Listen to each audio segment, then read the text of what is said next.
各位朋友，歡迎收睇合眾連環節目。今日咧請嚟基哥，又係幫我哋談談一個最新嘅問題。而家香港最關心嘅咩問題咧？就係五年規劃。五年規劃呢樣嘢咧，對於香港嚟講係一個非常新嘅事物，因為我哋香港咧係搞市場經濟嘅，我哋就唔好似大陸咁咧，原來從計劃經濟過渡到一個有計劃嘅市場經濟，即係佢係兩樣嘢撈埋一齊。大陸咧，因為佢原來係計劃經濟，佢有計劃經濟呢一套，所以咧就慢慢就過渡啦，叫做規劃。規劃比計劃咧就係寬鬆咗好多嘅。原來嘅計劃咧就係根本就係你工業要做到咩嘢，農業要做到咩，係一個好嚴格嘅指標。喺傳統上，俄羅斯咧就更加嚴格。咁我哋中國咧就學前蘇聯啦，即係俄羅斯啦，學過嚟，慢慢就改變到。咁你而家過渡到有計劃嘅市場經濟，咁我哋而家咧就係一個大嘅規劃。但係我哋睇到國家嘅大嘅規劃咧，係俾我哋一啲好多大嘅指標嘅。譬如講呢個 GDP，大家都最熟㗎啦，就係每年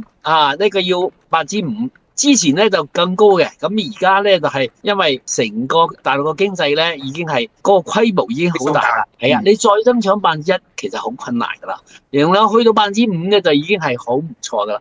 咁無論如何，你係有個指標俾我哋。好啦，而家我哋政府咧就提出份規劃俾我哋，其實咧我哋都要肯定政府喺呢方面係好積極嘅，提出呢個規劃向公眾諮詢。但係咧我就覺得一個好大問題。而家咧有啲建制派嘅議員都批評，第一就冇願景，第二就冇指標，第三咧又冇具體舉措。咁可能係希望我哋市民大眾提啦。咁聽聽基哥點睇啦？基哥你又喺立法會上做咗咁多年啦，好有經驗啊！我就覺得咧，呢一份特區政府呢一份嘅5年規劃嘅建議書咧，或者諮詢文件咧，我係從兩個角度、兩個層次去睇佢嘅。第一個層次咧就係講呢個做法。嗱，呢個做法上面咧可以話咧真係以前冇做過嘅。咁從呢個做法上面咧可以話咧係同呢個中央政府咧係一個係對接。咁中央政府有15，咁我哋都有個5啦咁樣。咁第二個咧，佢係畫晒咗嗰個圖出嚟咧，就點，哇！點咗唔知幾多千點萬點出嚟咧，就點晒嗰啲所謂香港有關、相對地有關嘅5、6大項目裏面嗰啲嘅小項目，咁就係乜嘢都有可以講到。但係咧就係冇仔細嘅啦，即係俾個名你，我要興建增建公屋，我要搞好啲教育，我要乜乜，喂呢個講出嚟個個都要咁講㗎啦，係嘛？咁個太過籠統，冇乜聚焦啊。咁啊，仲有一個咧就係呢個諮詢文件咧，都係有個新嘅嘢嘅，就係佢好清楚點出政府嘅角色係改變啦。過往咧就係積極不干預，而家咧就好似阿昌哥你頭先講，我哋政府咧就會做規劃，市場主導，政府引導。嗱，呢個變化咧就同以往20-30年都話積極不干預咧係一個改變。嗱，呢個係點出咗一個我覺得最精要嘅點啦。咁但係講到個內容咧，就係昌哥你做咗好多嘅頭先嘅評論，我係完全同意嘅，係冇聚焦嘅。咁譬如話我要搞創科，咁哇佢做咗成10幾20樣嘢出嚟喎，咁有冇龍頭咧？創科之中有冇重點咧？有冇優次咧？你係咪同一時間可以做晒20-30樣嘢咧？譬如話你房屋咁樣，你又話我唔要劏房啊，我又成日出嗰啲簡約房屋啊，我哋起多啲公屋啊，30年都講呢啲嘢㗎。我哋唔要木屋區，我唔要臨屋區，我哋要起多啲公屋。咁呢個你點樣係話俾我聽？你有個規劃嘅建議出嚟俾我哋香港人去睇，然後我香港人就你嘅建議去俾意見你咧？你只係屬咗我要好公屋，我要多公屋，我要靚公屋，你俾意見啦咁。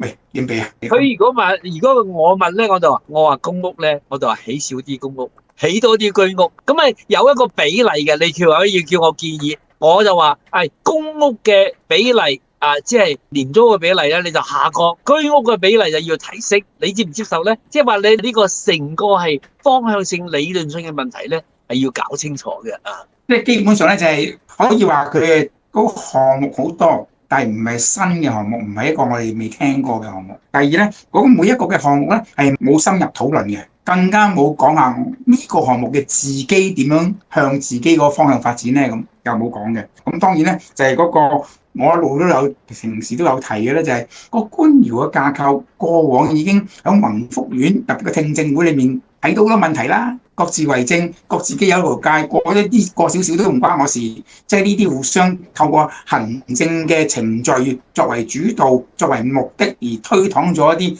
結果出嚟有咩問題咧？嗰啲問題同我好可能有我關啊，衰嘅就係我無關啊。咁呢啲嘢係完全係冇睇到咧，裡面有冇講嗰個行政架構運作嗰個嘅變動咧？嗰個有冇個規劃咧？係冇講，呢度係冇計嘅。係基哥嗱，你先頭講到咧，就係呢個成個而家呢個諮詢文件咧，就我睇見咧，就係首先咧，佢而家呢個佢個規劃咧就未出到嚟嘅。即係我個規劃咧，大概政府而家思路就係，我要做一個呢一啲方面嘅規劃。咁呢一方面嘅規劃咧，可能要有指標，即係話基哥你先頭講到國家嘅呢個15規劃，佢有約束性指標，即係一定要做到嘅。其中咧就有好多具體嘅項目。咁啊，可能呢啲嘅規劃咧，我哋政府嘅仲未攞出嚟。咁啊，可能要問我哋香港市民啦，叫我哋香港市民而家俾意見啦。譬如講話公屋。你未來5年係咪仲係要呢個輪候時間減到4年半，減到3年？咁但係呢個係一個輪候時間，咁你總體要起幾多間呢？私人樓宇總體要起幾多間呢？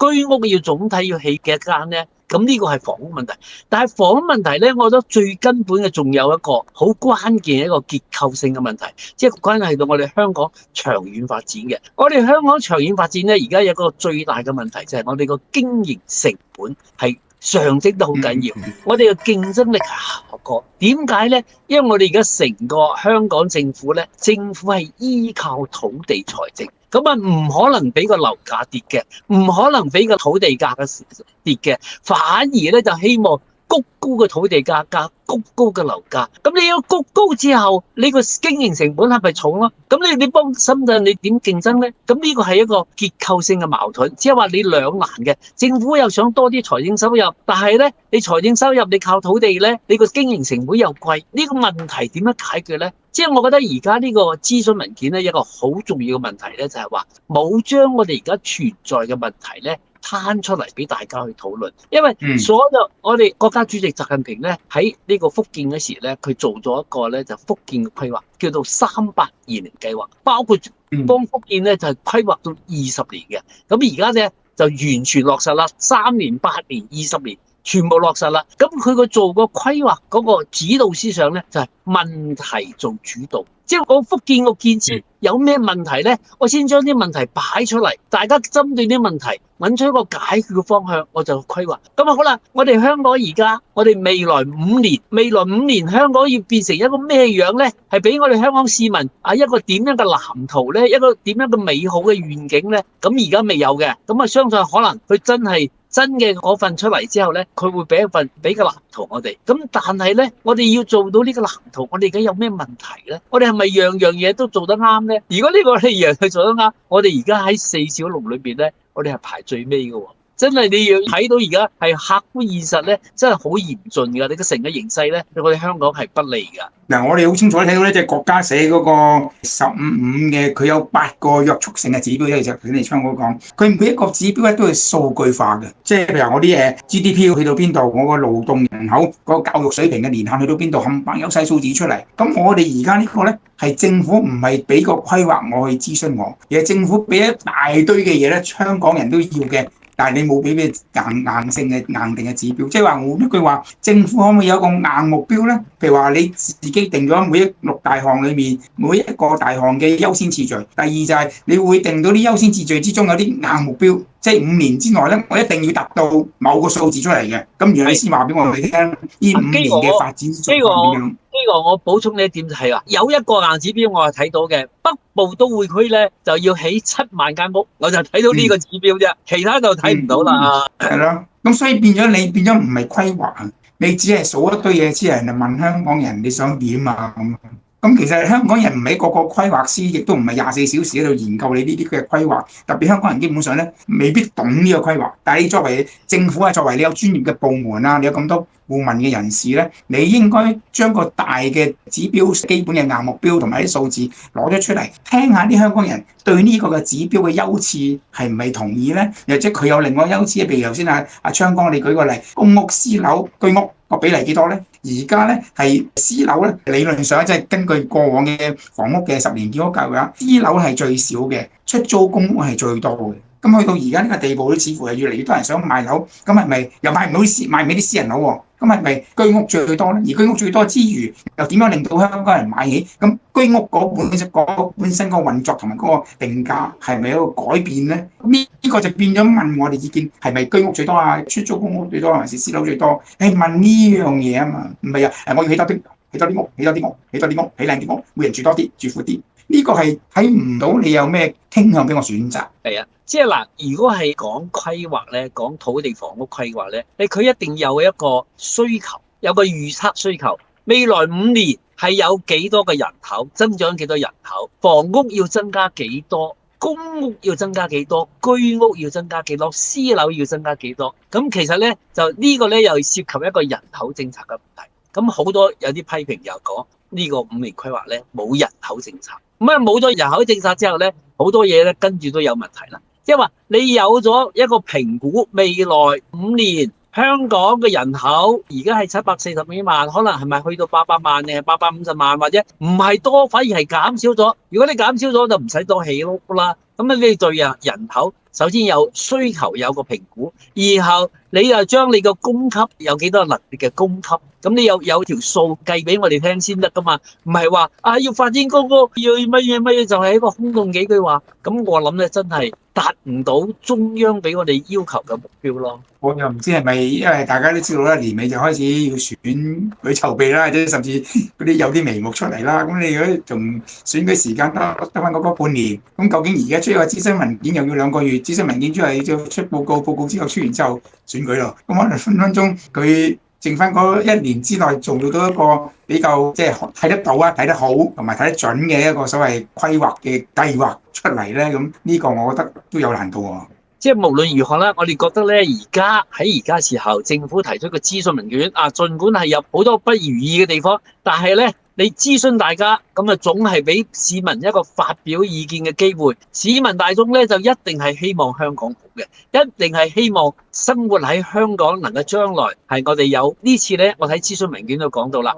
市民大眾要有獲得感，要有幸福感，係啦，我哋點樣先有獲得感，邊有幸福感咧？咁我哋一定要一樣去睇啦。咁而家政府咧係俾多2個月嘅諮詢，我哋希望咧喺呢2個月嘅諮詢期咧，真係能夠市民大眾咧都提出一啲係寶貴意見。咁我覺得咧，政府方面咧可能真係要虛心啲放下架子，要聽大家。既然你諮詢啦，你就要俾個心機去聽大家講，唔好認為咧人哋係挑剔你、批評你，咁可能呢個咧真係又係一個好重要嘅方面啦。譬如阿昌哥，你頭先講得好咧，就話諮詢文件完全係冇提叫做咩叫幸福感咧咁。其實咧好多時咧國內做嘅嘢咧就係我哋感覺都係即係動個手指公啊，譬如特別扶貧啊，扶貧令到好多嘢即係窮鄉僻壤人咧覺得即係政府做好，因為自從有咗道路啊，做咗橋咧，於是佢嗰個貧窮情況啊，啲自己耕種嘅嘢都可以攞出去賣咧，係扶咗貧嘅。嗱，呢個幸福感係好清楚睇到嘅。咁如果香港政府話要俾香港人嘅幸福感係啲咩咧？嗱，房屋署以前就話咧，我喺大堂裏面整2張凳，等你等呢個時可以坐下，喺出面嗰啲牆咧畫啲公仔，於是你有幸福感。咁呢啲係咪真係等於幸福感咧？大家原來對幸福感嗰個諗法都有唔同嘅。對我嚟講咧，你俾咗間屋，我間屋大啲可以多啲平啲嘅居屋，我可以買得起嘅，呢啲先係幸福感啊嘛。咁於是幸福感嗰個係定係點樣咧？譬如會令到你最好做個調查啦，而家係60%人話自己幸福嘅，我要到5年後咧要70%，跟住8成、9成咁樣，咁係咪做得到咁樣？咁呢度係你個所謂規劃嘅目的咯。講到諮詢咧，阿昌哥我有一個意見，過往做嘅諮詢，特別呢2年咧，政府都出過啲諮詢文件，但佢所有嘅諮詢會咧，即係喺唔同區搞嘅諮詢會，所有去嘅人咧都係被邀請嘅，唔係公開諮詢嘅。所以公開諮詢嘅意思話，我普羅大眾都可以入嚟講嘢嘅，你唔被邀請咧，你就入唔到去。而我嘅了解咧，過往非建制派、非親中派、非左派工會、非街坊會等等呢啲同政府有個直接關係嘅人士咧，基本上你唔好諗啊，行過都你見唔到道門係開俾你去講嘢。咁諮詢係點咧？係咪今次嘅諮詢應該改變改革以往即係封閉式嘅諮詢？